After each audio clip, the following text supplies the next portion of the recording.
साथियों नमस्कार।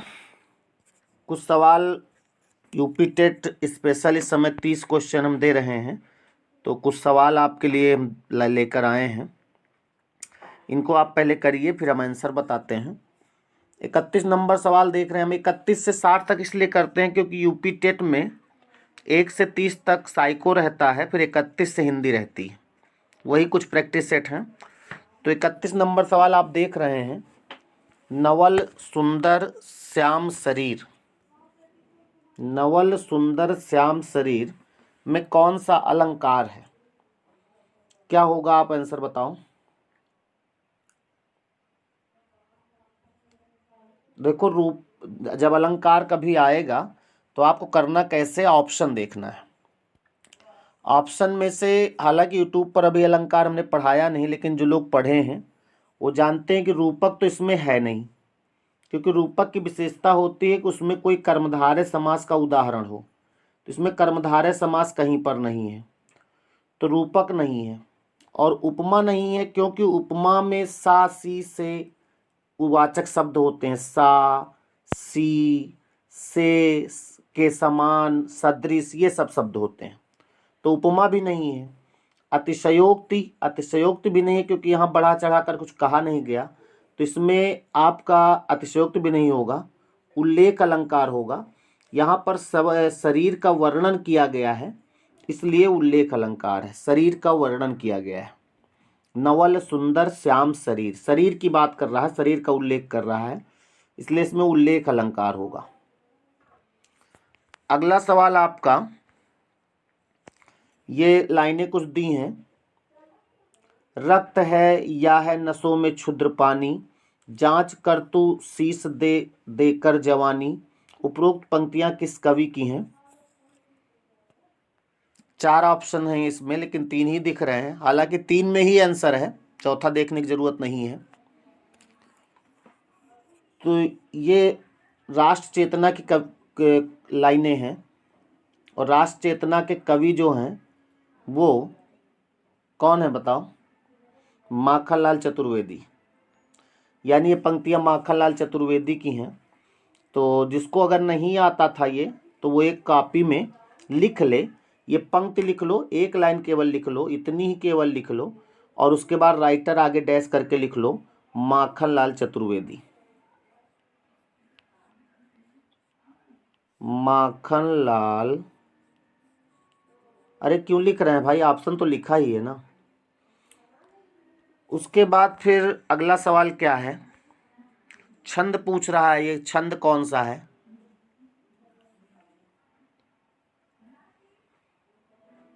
पहले बताओ आप लोग, हम टाइम दे रहे हैं आपको। मात्र इसमें देखो, ऑप्शन में बरवय है, चौपाई है, दोहा है, सोरठा है। इसका मतलब ये है कि मात्रिक छंद ही है, और आपको मात्रा लगाना पड़ेगा। तो मात्रा लगाओ जरा, इसमें कॉपी में लिख लो और मात्रा लगाओ इसमें।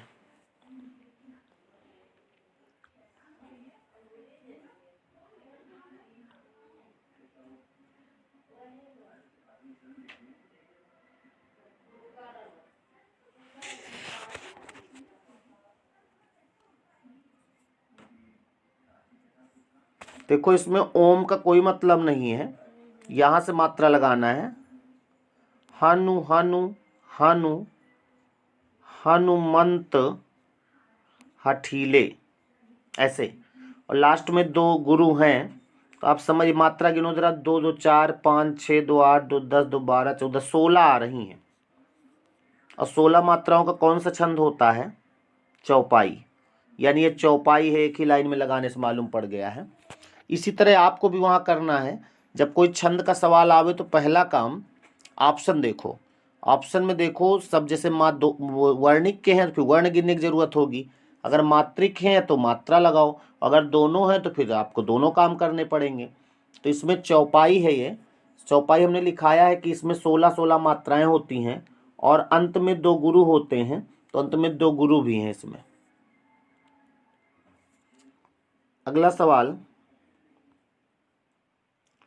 वृक्ष का पर्यायवाची शब्द कौन सा है?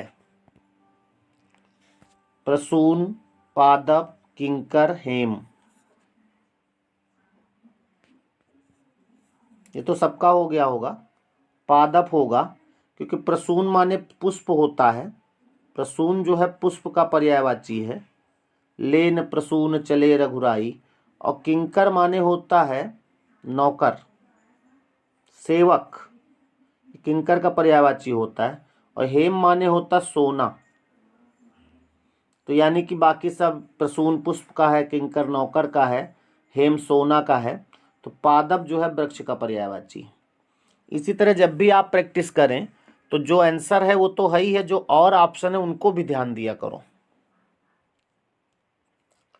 अगला सवाल, परुष का विलोम बताइए। बल, शक्ति, कोमल या इनमें से कोई नहीं। तो परुष माने क्या होता है? देखो, विलोम कोई भी अगर लाना है तो उस शब्द का अर्थ आपको आना चाहिए।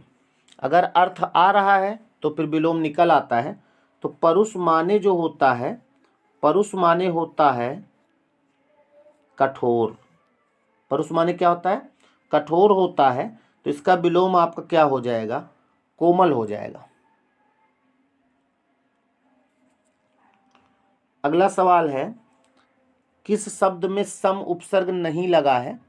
यानी 3 में लगा होगा, 1 में नहीं है। टिक लगाओ पहले आप, क्या आंसर होगा आपका? इसमें सज्जन होगा, क्योंकि समर्थ में सम धन अर्थ है, तो सम उपसर्ग है इसमें भाई। और संतोष में सम धन तोष होगा, संस्कृत में समधन कृत होगा। तो बाकी सब में सम है, लेकिन सज्जन में नहीं है। सज्जन में अगर पूछे तो सज्जन में सत उपसर्ग होता है, सत धन जन होता है इसका संधि विच्छेद, सत धन जन यानी सज्जन होगा। अगला 37 नंबर सवाल देखें। दिए गए विकल्पों में से तत्सम शब्द बताइए। तत्सम कौन सा है? चांद, चंद्रमा, चंदर या चंद? तत्सम जो होगा, शुद्ध शब्द इसमें चंद्रमा है, चंद्रमा। बाकी सब जो भी लिखे हैं ये सब तद्भव शब्द हैं। 38 नंबर है, शुद्ध वर्तनी का चयन कीजिए। ये भी जल्दी हो जाएगा, सरल है। लिपि होगा इसमें, लिपि होगा ना, लिपि ऐसे ही लिखा जाता है। अगला सवाल है, निम्नलिखित में से कौन सा शब्द हवा का पर्यायवाची नहीं है? समीर, अनिल, अनल, पवन। पवन तो है भाई, समीर भी है। अनिल और अनल ये दोनों एक साथ आते हैं, तो अनल का मतलब जहाँ नल ना हो, यानी कि पानी, ये समुद्र का पर्यायवाची होता है। अनल जो है वो समुद्र का पर्यायवाची होता है ये। और जो अनिल है ये हवा का पर्यायवाची होता है। तो यहाँ पर हवा का पर्यायवाची कौन नहीं है? तो अच्छा, कौन है पूछ रहा है, कौन नहीं है? तो समीर है, अनिल है और पवन है। यानी अनल जो है वो पर्यायवाची नहीं है। अनल जो है, अच्छा समुद्र बता दिए, समुद्र नहीं भाई, मिटाओ इसको। अनल जो होता है जहाँ नल ना हो वहाँ आग लगेगा, आग। तो अनल जो है आग का पर्यायवाची होता है। वो हम दूसरा चीज सोचने लगे थे, इसलिए समुद्र मन से निकल आया, आग होगा, आग। तो अनल ही इसमें आंसर होगा। अगला सवाल है, रचना की दृष्टि से भाषा की सबसे छोटी इकाई क्या होती है? ये तो सभी लोग जानते हैं, हमने वर्णमाला पढ़ाया है, उसमें पहली लाइन ही लिखाया है कि वर्ण, भाषा की सबसे छोटी इकाई वर्ण होती है। वर्ण को ही, अगर वर्ण ना होता तो अक्षर भी कहते हैं, और अगर अक्षर नहीं होता तो फिर ध्वनि। ये तीनों एक ही नाम है। तो अगर ध्वनि है, अक्षर है, वर्ण है, तो वही लगाएंगे, यानी कि वर्ण होगा इसमें। अगला लिपि क्या है? वर्णों की व्यवस्था, शब्दों की व्यवस्था, वाक्यों की व्यवस्था। तो क्या है बताओ भाई, लिपि कैसे कहते हैं? लिपि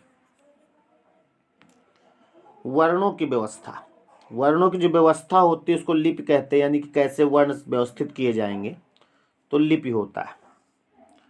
भाषा का ग्रहण पक्ष है पढ़ना, सुनना, सुनना एवं पढ़ना या लिखना।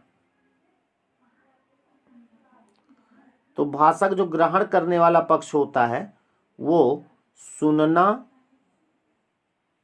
एवं पढ़ना, सुनना और पढ़ना जो है ग्रहण पक्ष होता है, इसी से भाषा ग्रहण की जाती है। उत्साह किस रस का स्थायी भाव है, ये भी आता होगा आपको, वीर रस का स्थायी भाव है। करुण का स्थायी भाव क्या होता है, शोक होता है। करुण का स्थायी भाव क्या होता है, शोक होता है। हास्य का हास होता है और श्रृंगार का रति होता है ना। तो यहाँ पर उत्साह जो है वीर रस का स्थायी भाव होगा। अगला है कवितावली के रचनाकार कौन है। कवितावली के रचनाकार, कवितावली किसकी रचना है भाई, गोस्वामी तुलसीदास। कवितावली तुलसीदास की रचना है, जिन्होंने रामचरितमानस लिखा है। अगला है विनय पत्रिका किस भाषा, विनय पत्रिका की भाषा कौन सी है। विनय पत्रिका की भाषा कौन सी है। पहली चीज तो ये बताओ, विनय पत्रिका लिखा किसने है। विनय पत्रिका लिखा तुलसी ने। तुलसी इसके भी रचनाकार हैं, तुलसी बाबा। और जो तुलसी ने भाषा प्रयोग की है विनय पत्रिका लिखने के लिए, ब्रज भाषा, ब्रज भाषा। और तुलसीदास ने रामचरितमानस जो लिखा है वो अवधी में लिखा है। तो यहाँ पे ब्रज भाषा में विनय पत्रिका लिखी गई है। 46 नंबर, निम्नलिखित में से कौन शब्द स्त्रीलिंग नहीं है, यानी 3 होंगे 1 नहीं होगा। और लिंग निर्धारण करने के लिए हमने आपको बहुत अच्छा तरीका बताया है कि आप एक वाक्य बनाओ, दोपहर होता है कि होती है, होती है, तो स्त्रीलिंग है। सुबह भी होती है, सांझ भी होती है, लेकिन दिन होती नहीं है, दिन होता है। तो इसमें आपका आंसर दिन होगा, दिन स्त्रीलिंग नहीं है। निम्नलिखित में से कौन सा शब्द स्त्रीलिंग है, यानी 3 नहीं होंगे 1 होगा। जल्दी करो।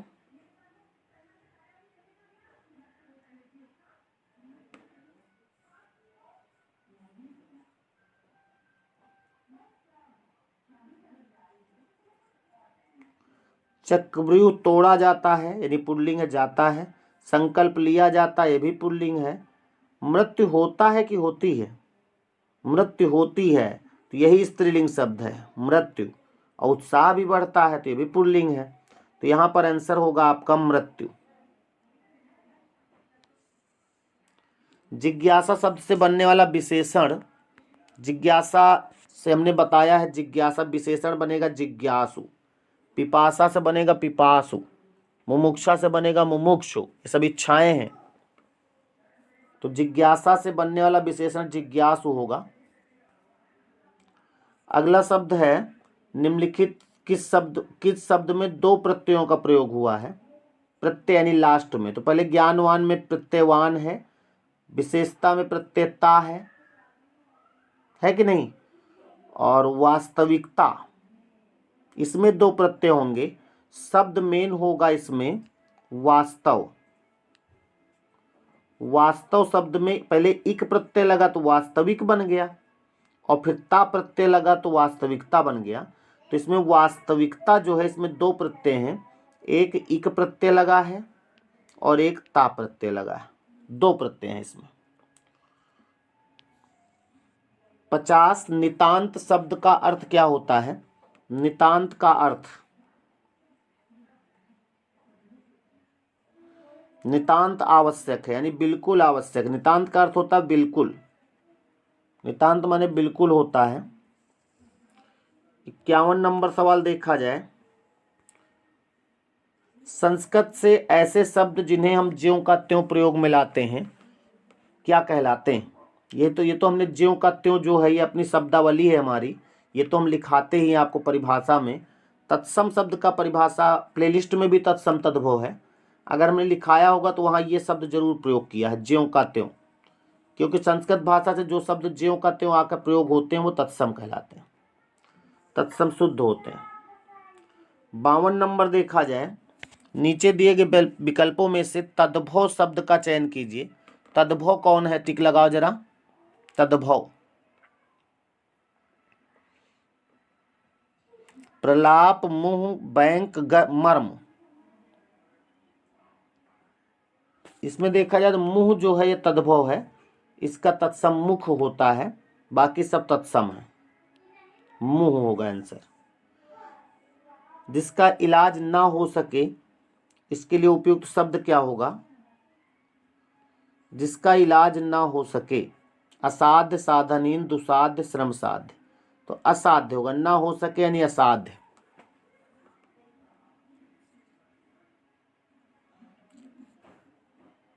अगला सवाल है, तिलक लगाने में किस अन्न का प्रयोग होता है? गेहूं, अक्षत, जौ, उड़द।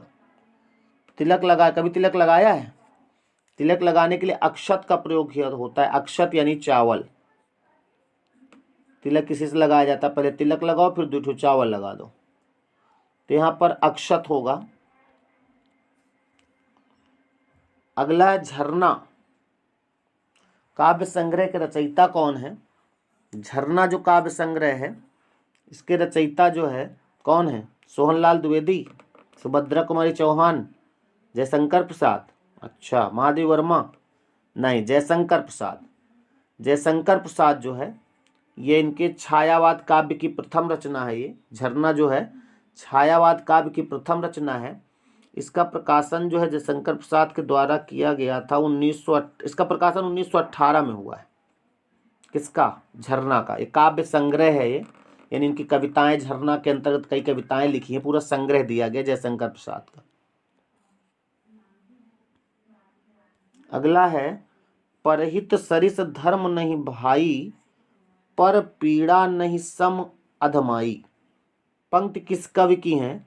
ये तो जब रामचरितमानस की कविता है, पंक्तियां हैं, तो तुलसीदास की होंगी। तुलसीदास की चौपाई है। इसमें टाइम नहीं दिए क्योंकि हमको आता है, तुरंत हमने बता दिया। 57 मुंह तोड़ में समास कौन सा होगा? मुंह तोड़ कौन सा होगा? द्विगु तो होगा नहीं भाई। मुंह को तोड़ने वाला, मुंह को तोड़ने वाला यानी तत्पुरुष होगा, तत्पुरुष समास होगा।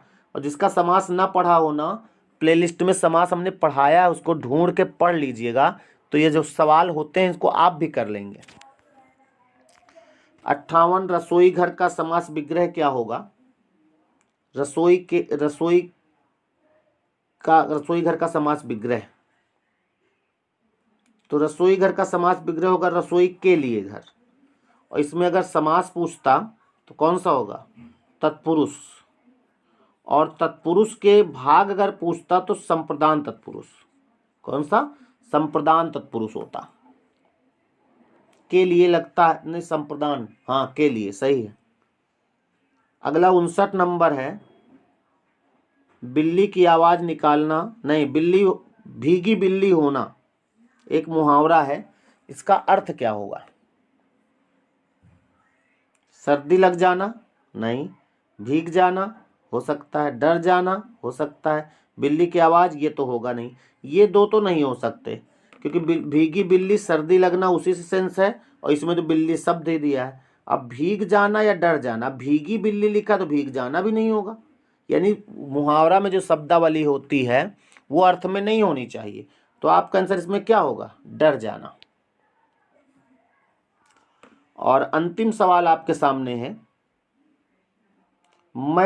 मैं तुम सबको खूब समझता हूं, तुम सब एक जैसे हो, इसके लिए उपयुक्त मुहावरा क्या होगा?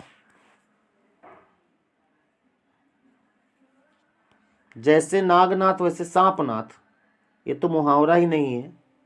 एक ही थैली के चट्टे बट्टे, चोर चोर मौसेरे भाई, केर बेर का संग, तो इसमें केर बेर का संग तो होगा नहीं। चोर चोर मौसेरे भाई भी नहीं हो सकता। यानी एक ही थाली के चट्टे बट्टे, थैली लिखा है, बात वही है। एक ही थैली के चट्टे बट्टे मतलब मैं तुमको सबको खूब समझता हूं, तुम सब एक जैसे हो, यानी एक ही थाली के चट्टे बट्टे हो। तो इसमें आंसर कौन सा होगा भाई? एक ही थाली के चट्टे बट्टे, यानी कि दूसरा वाला। सही है। तो इस तरह से कुछ शब्द थे, कुछ सवाल थे, हमने करवा दिए हैं। और वीडियो को जितना ज़्यादा हो सके आप शेयर करें, और हो सके तो लाइक कर दें, और अगर आपको कुछ लग रहा है इसमें चेंज कर सकते हैं हम, तो आप कमेंट्स करके बताइए। ठीक है, नमस्कार।